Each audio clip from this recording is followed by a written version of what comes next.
All right, awesome. Hi, Bill. Hi, Clinton. Thanks for joining me. How are you guys? Good. How are you doing today? Good, Great. good.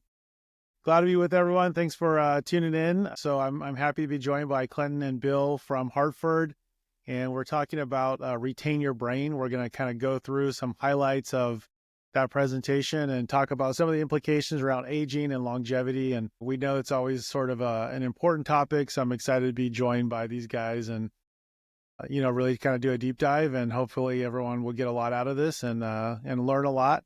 And we've got some additional resources, so check in the description below and certainly reach out to us if you want more information or more detailed notes around the topic or the presentation. So let me turn it over to Clinton. Clinton is a great industry partner of ours. We work closely with him from Hartford Funds. Clinton was kind enough to provide Bill, and I'll let him introduce Bill and kind of give you a little taste and flavor of what Bill does for the organization and what he's going to cover today. Yeah, perfect. Thank you, Ryan. Thanks for having us today, and really happy and proud to be here with Bill alongside me. My name's Clinton Maines. I'm an advisor consultant for Hartford Funds covering Southern California. My role and responsibility, I call on all the advisors in Southern California and kind of help educate them and their clients on our investment solutions, kind of how they might fit into the portfolios that the Hawking Group and Ryan put together for all of you, and really just try to educate them and keep them up to date on our solutions that we can help provide to clients within the investment space. One of the real benefits I think we have is kind of the ability to tap into some of these third-party resources through our amazing Advisor Insights team. And that's who I have with me today is Bill McManus. He's a managing director of our Advisor Insights group. Bill's really a specialist, well-published in a lot of different areas, and helps manage things like our MIT relationship, as well as really helping clients with the challenges and opportunities of longevity and brain health and those type of topics. So I think, the Hawking Group and Ryan and Raymond James really want to look at more of that qualitative aspect of aging and how we can help people and their families as they navigate through this field. And so I'm really happy to have Bill on, and he's going to share a little bit about our research that we've partnered with Dr. Marc Milstein on and really go into how we can help keep our brains healthier for longer. So Bill, I'll turn it over to you. Thank you. Yeah, great. Thanks so much, Clinton. Thanks, Ryan, for having me. Glad to get to spend some time with you. So as Clinton said, my name's Bill McManus. I work on our Advisor Insights team at Hartford Funds, and Clinton did a good job summing it up. Basically, we handle all the non-investment related resources that we have at our firm. So we've really partnered with some of the top thought leaders in the financial services and I'd say adjacent industries, and we work with them, directing research, delivering content, and then ultimately, having the chance to chat about it. Clinton did highlight one of our really deepest and longest standing partnerships, and that is with the Massachusetts Institute of Technology, and specifically a program there they have called the Age Lab. Now, as you could guess by virtue of the name, the Age Lab is studying aging, changing demographics, the impacts of extended life expectancies. If you go back to 1900, which in the grand scheme of history is really not that long ago, life expectancy in the industrialized world was less than 50. We fast forward to today, and the prospects of living into our 80s, 90s, and beyond is pretty much expected. They call that a longevity bonus. And what they do is they work with businesses and industry groups, rethinking and reshaping products, services, technology, how it's all delivered to this changing segment of our population. And Clinton really nailed it. If I kind of have to break it down and think, what does the Age Lab do? Essentially, what they're trying to ensure is as we all collectively are experiencing this extended quantity in our lifespans, we want to ensure that the quality is there as well. And I think, we'd all be nodding our heads in agreement that that's the goal, right? That's what we're looking to do. So we have a ton of great research from the lab. Really excited to introduce you to one of our newest partnerships, very much falls in line with what they're doing. And that is with Dr. Marc Milstein. So Dr. Milstein is a PhD from UCLA. He is a leading researcher in neuroscience, health, and happiness. And what him and others like him have done, really to be able to provide us with research-based solutions to keep our brains healthy, to boost productivity, and to really maximize longevity. One of the main reasons we were so excited to work with Dr. Marc, in addition to numerous others, is the the research around cognitive health has gotten very optimistic in the last like decade or so, relatively short time frame. And what we're finding out, and we'll certainly talk about this today, is we have a lot more control over our brain health than previously thought. And I think that's just, tremendous news to hear. For years and years, if we were ever had to navigate a challenging situation, family member, friend dealing with cognitive decline, we would tend to use default statements like, well, this is just a normal part of aging. This is just what happens. It's genetic, so on and so forth. The key statistic here, 95 to 99% of instances of Alzheimer's and dementia are not strictly genetic. Now, to be clear, genes can absolutely play a role. They can raise or lower risk, but they're not determinate. So that's what Dr. Marc means by we have a lot more control than previously thought. We could take this in a bunch of different directions. We can talk a little bit about the science kind of behind, brain health. We can talk about just things to keep an eye out for. And I think certainly we're going to end with, what are these types of lifestyle interventions that Dr. Marc mentions that we have a lot more control over that can, really help keep our brains healthy and young. So we can go wherever you want with the conversation. Yeah. No, awesome. I think it's super exciting. I know, like for me, when I kind of relate this sort of area and this research, to financial planning or helping people plan for retirement, longevity is always one of those big things that it's always the big unknown. So when we're creating a financial plan, we always have to ask clients, what's your planning age? When's your life going to end? We never know. Like nobody really knows. And we'd always like to think it's later than it likely will be if you just look at what people select versus averages, which is okay because as financial planners, we always want to, plan for the worst and hope for the best. So if you say, I'm going to not run out of money till I'm 95 and you live till 85, hey, we're in great shape. But if you say, I'm only going to make it till, 82, there's no way I can get past there. And you actually live till 95, you've got a big problem. So I think when people hear that, we can really kind of make some impacts around our own, health. Obviously, everyone knows, we can make healthier choices and we can probably have a better quality of life while we're alive, but also that you can do things not only to potentially extend your life and live longer, but also have a better quality of life during that time. I think is like refreshing. That's something that people are excited and want to hear because that's not what you normally hear flipping through network news or, reading your favorite, news source or browsing through social media or reading a financial publication. No one's telling people that. So I think that's really refreshing. I think that's something great for people to hear. Absolutely. I guess the first kind of question, I think we definitely saved the what to do's for last. I think the first question, really is that I have when kind of looking through this is, kind of really thinking about like brain health and maybe let's not dive too deep into the science because I don't want to lose anybody, but let's touch maybe from a high level and let's talk about this idea or this research around, brain age and, what's your physical age versus your brain age and how we kind of look at that and think that from a scientific standpoint.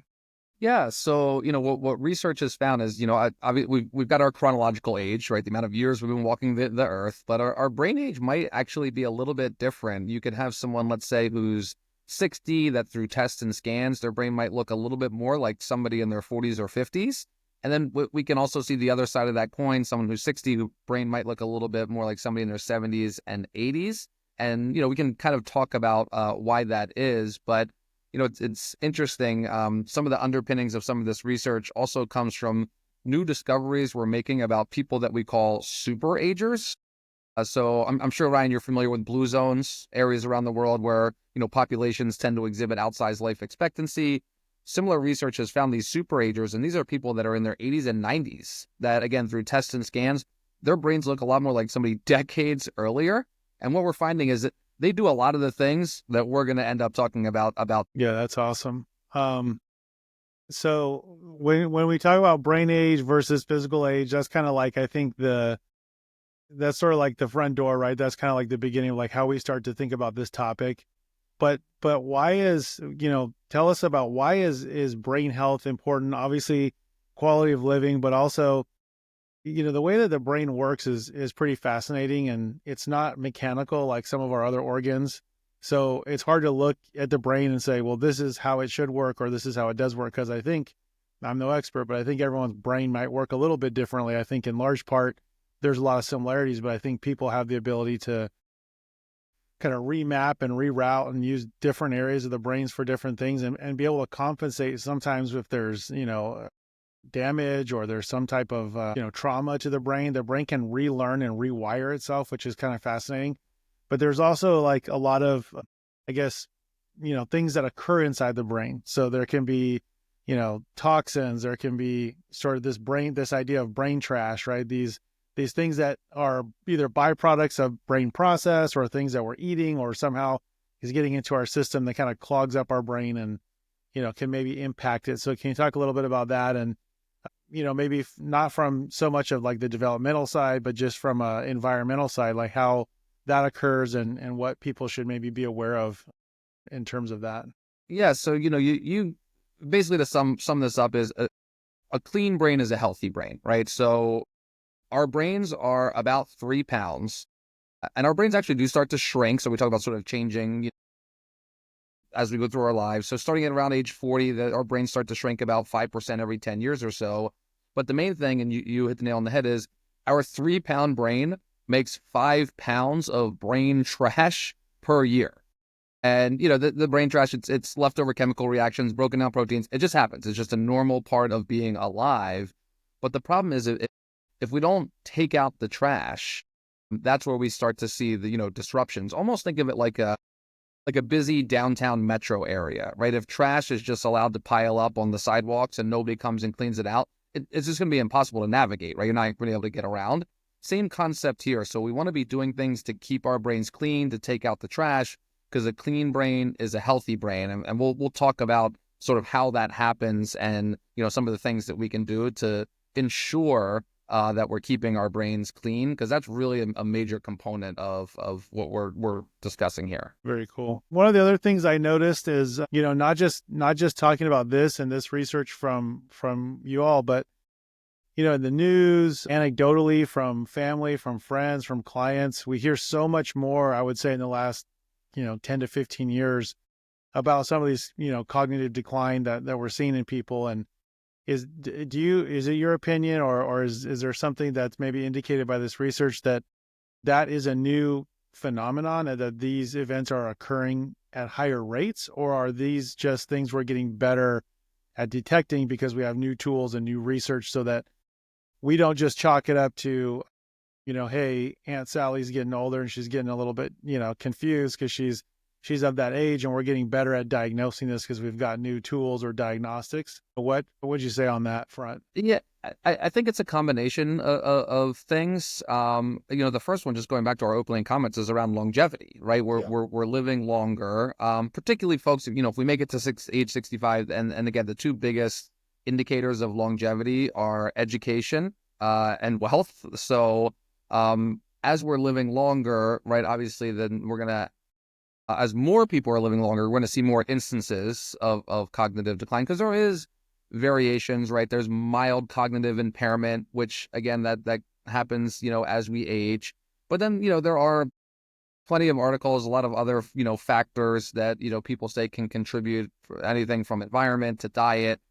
And I definitely think, to your point, in terms of just awareness and the advancements we have in terms of diagnosing things like that's where we're seeing an increase in the instances of cognitive decline. So I think it's a kind of a combination of all of those things, coming together, that's leading. And I also think that we're just more aware of it as well.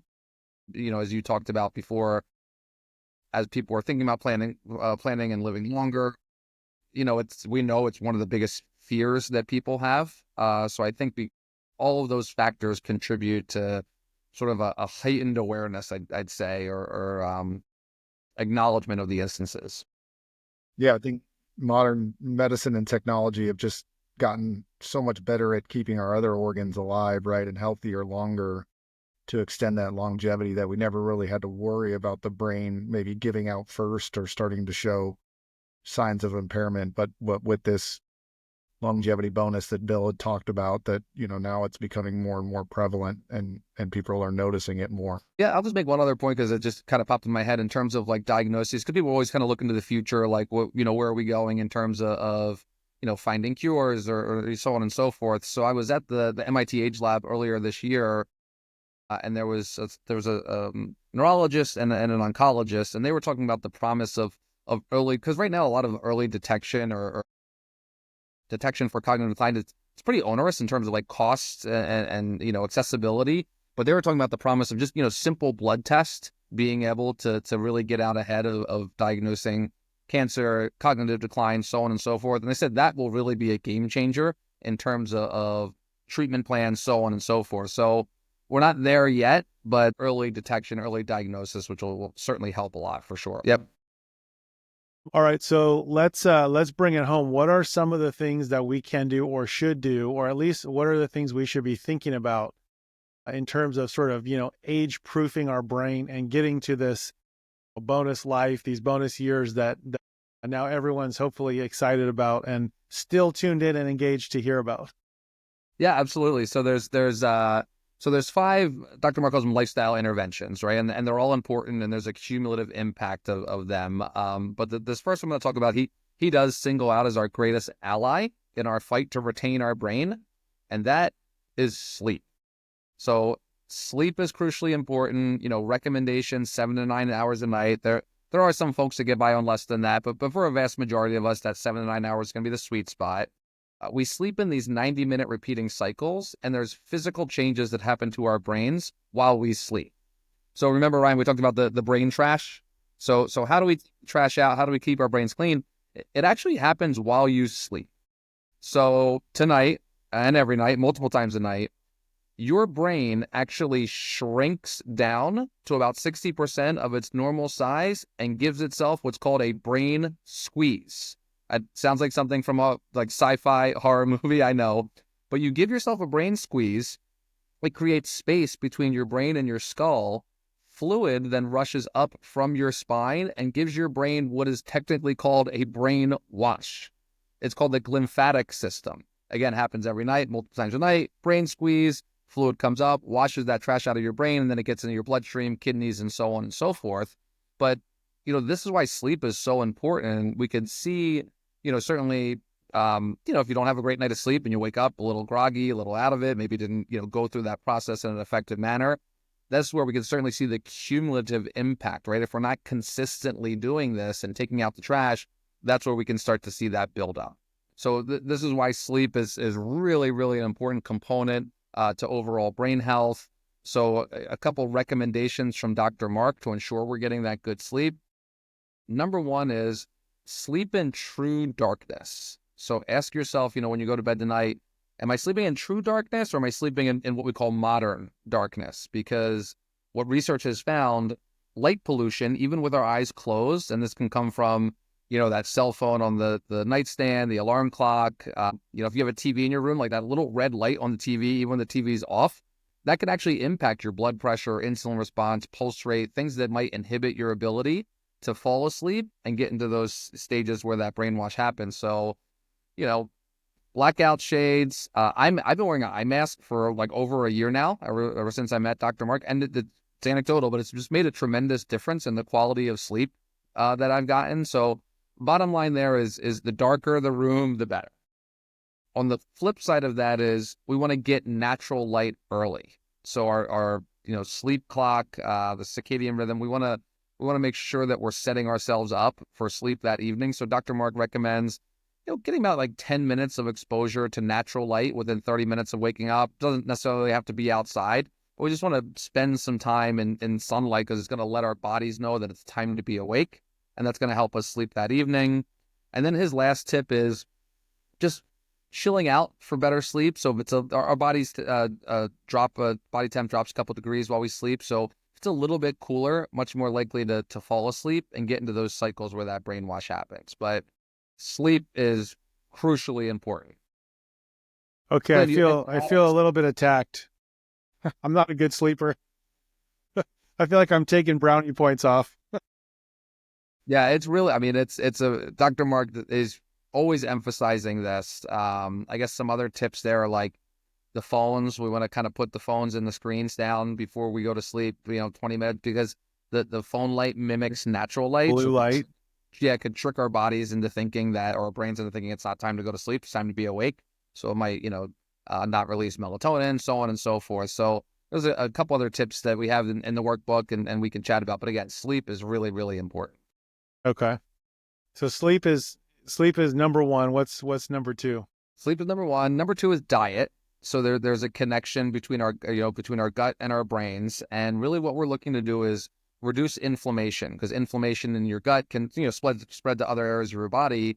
But if it spreads to your brain, it could actually impact that there's a specific cell to the central nervous system called microglia. We don't have to get too much into that, but basically what this cell is, it's going around and it's helping to break up brain trash, just as, we both sit here chatting with each other right now. If this specific cell becomes overinflamed, however, it will actually send a signal where it will start attacking healthy brain cells and not carry out its intended purpose. So we certainly don't want that to happen. So the diet that Dr. Marc recommends is very similar to like a Mediterranean type diet, fish, extra virgin olive oil, beans, nuts are very anti-inflammatory, fruits and vegetables. You want to eat things that are going to spoil, eventually. Obviously, Dr. Marc has a pretty good rule of thumb, trying to eat whole natural foods 80% of the time. We're not going to be perfect, but if we're eating whole natural food 80% of the time, we're doing good things for our gut health and thus our brain health. So that's number two. Diet's very important. Yeah, they say that's kind of the old adage, right? You are what you eat. So Yep, eat real food and you're going to do yourself a huge favor. for sure. Okay, what's number three? Yep, number three is, it's actually, Dr. Marc calls it the stress surprise. So, we're constantly told that stress is bad, and we don't want to be overly stressed, and that's true. We don't want to be overly stressed, but actually it turns out a little bit of stress is not only good, but essential for our brain health. When we're stressed, cortisol is released, actually known to grow brain cells, specifically in the memory part of the brain. So, a little bit of that Southern California traffic, that's okay every once in a while. It's all right to have a little bit of stress, but we do want to manage it. We certainly don't want to be overly stressed. And, there's several methods that we can, talk about or share with folks that we can help to manage that. But just now the research that we're discovering around the just mainstream benefit, the science now of breathing exercises. And I say breathing exercises, but whatever works for you, meditation, mindfulness, quiet time, whatever works. Real benefits. Research has found people who hadn't before and start incorporating some type of, I'll just say mindfulness as an all-encompassing term, just in an 8-week period, show physical changes to their brain. Growth of the prefrontal cortex, reduction of the amygdala, the fear center of our brain. So the way I think about it is we just got to give ourselves a break, right? We're go from the time we wake up to the time we go to bed, work, kids, whatever it may be. We just have to kind of hit the pause button every once in a while. And Dr. Marc says even just closing your eyes for just a minute or two, a couple times during the day can do a lot of good things. So again, stress is fine. A little bit of stress is good, but we want to manage it. We don't want to be overly stressed. And this does tie into the fourth area, which is all around getting moving and exercise. So research found walking just 30 minutes a day, and that's cumulatively, not even at the same time, walking 30 minutes a day can reduce the risk of dementia by up to 65%. We also want to pick up the pace a little bit, elevate the heart rate. Cardiovascular health is directly tied to brain health. So anything that works for you from a habit formation standpoint, whether it's leveraging technology, right, using the alarms on our phone to make sure that we're getting up and moving around during the day. I think having a good support network helps with this one, right? It helps, make sort of exercise, let's just say, more enjoyable.